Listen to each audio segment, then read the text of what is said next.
ठेवला पाहिजे. जे इथे राहत आहेत, उलटं 92-93 साली शिवसेनेनेच त्यांना वाचवलेलं. मोदी कुठे होते? उद्धवजी 3 टप्पे पार होत आहेत. चौथ्या टप्प्याकडे आपण जातो. त्यांनी टप्पा काय सरपटी टाकलं तरी होय निवडणुकीत ते निकालच सरपटणार आहेत. होय कारण आपण अशी रोज एक एक गुगली टाकताय की त्यांना आता त्यांच्या पिचवर बचाव करणं कठीण झालेलं आहे. पण या तिसरा टप्पा सुरू असताना देशामध्ये अशा प्रकारच्या घडामोडी घडत आहेत ज्या चिंताजनक आहेत. काल देश निवडणुकीला सामोरा जात असताना काश्मीर खोऱ्यामध्ये पुन्हा एकदा पुलवामाची पुनरावृत्ती घडली. अत्यंत चिंताजनक गोष्ट आहे. 4 वर्षापूर्वी पुलवामात आपल्या लष्करी वाहनांवर हल्ले झाले आणि 40 जवानांच्या हत्या झाल्या. आपण त्यांना जबाबदार कोण आहे? आणि काल त्याच पद्धतीनं पूंछ येथे हवाई दलाच्या ताफ्यावर हल्ला झाला काश्मीरमध्ये. काश्मीरात शांतता आहे असं मोदी शहांचं म्हणणं आहे. आम्ही 370 कलम हटवला आहे, आम्ही हे केलं आहे, आम्ही ते केलं. तरीही काश्मीरमध्ये अशा प्रकारे लष्करी जवानांचे बळी जात आहेत. हे तुम्हाला किती चिंताजनक वाटतं आहे? पहिल्या प्रथम पुलवामा जे घडलं त्याच्याबद्दल तत्कालीन राज्यपाल सत्यपाल मलिक यांनी जे सत्य किंवा वास्तव, विस्तवासारखं असलेलं वास्तव हे जगासमोर मांडलं, त्याला उत्तर कोणी देऊ शकलेलं नाही आहे. कारण सत्यपाल मलिक हे राज्यपाल होते. राज्यपाल म्हटल्यानंतर आणि तेही काश्मीरचे, त्यांचे अधिकार हे सगळ्यांना माहिती आहेत.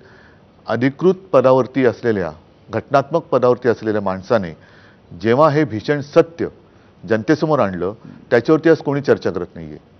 आणि म्हणून मी पहिले जे तुम्हाला म्हटलं की काल जो हल्ला झाला त्याला जबाबदार कोण, पुलवामाचा जो हल्ला झाला त्याला जबाबदार कोण, आणि मग हा जबाबदारीचा धोंडा हा ज्याच्या त्याच्या पदरामध्ये आपण टाकणार आहोत की नाही. कारण अजूनही जर का काश्मीर अशांत असेल तर मग कशासाठी यांना परत मतं द्यायची?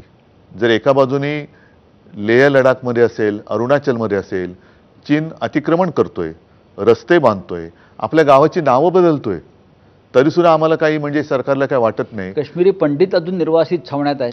मध्ये मोदीजी बोलले होते, ते माननीय हिंदू हृदय सम्राट शिवसेना प्रमुखांबद्दल बोलले होते की बाळासाहेबांनी हा नाही विचार केला की काश्मीरमधले पंडित माझा काय संबंध. कारण अख्ख्या देशात तेव्हा फक्त हिंदू हृदय सम्राटच होते की त्यांनी महाराष्ट्रामध्ये त्या काश्मीरी पंडितांना बोलावलं, त्यांना व्यवस्थित त्यांना आसरा दिला. तेव्हा मोदी हे नावसुद्धा कुठल्या क्षितिजावरती नव्हतं. आता तुम्ही तर मुख्य पंतप्रधान आहात. काश्मीरमधले पंडित घरी जाऊ शकत नाहीत, काश्मीरमधले हल्ले तुम्ही थांबवू शकत नाहीत. मणिपूर अशांत होऊन आज जवळपास वर्ष झालं, अजूनही मोदी तिकडे जात नाही आहेत. मोदी मणिपूरबद्दल काही बोलत नाही आहेत. जणू काही सगळे प्रश्न संपलेत आणि आता फक्त उद्धव ठाकरे एकटाच प्रश्न देशासमोर आहेत. अशा पद्धतीने मोदी आणि अमित शहा हे महाराष्ट्रामध्ये येत आहेत, महाराष्ट्राच्या वाऱ्या करत आहेत. म्हणजे हे काहीतरी आकृत घडते. म्हणजे उद्धव ठाकरेला संपवून काश्मीर शांत होणार आहे का? उद्धव ठाकरेला संपवलं म्हणजे चीन परत जाणार आहे का? उद्धव ठाकरेला संपवलं म्हणजे मणिपूरच्या महिलांची लुटलेली इज्जत त्यांना परत मिळणार आहे का? काय मोदींकडे काय उत्तर आहे त्याच्याकडे याच्याबद्दल? लोकसभा निवडणुकीआधी राम मंदिराचा प्राणप्रतिष्ठा सोहळा पार पडला. मोदी टीका करतायत किंवा अमित शहा टीका करतायत की उद्धव ठाकरे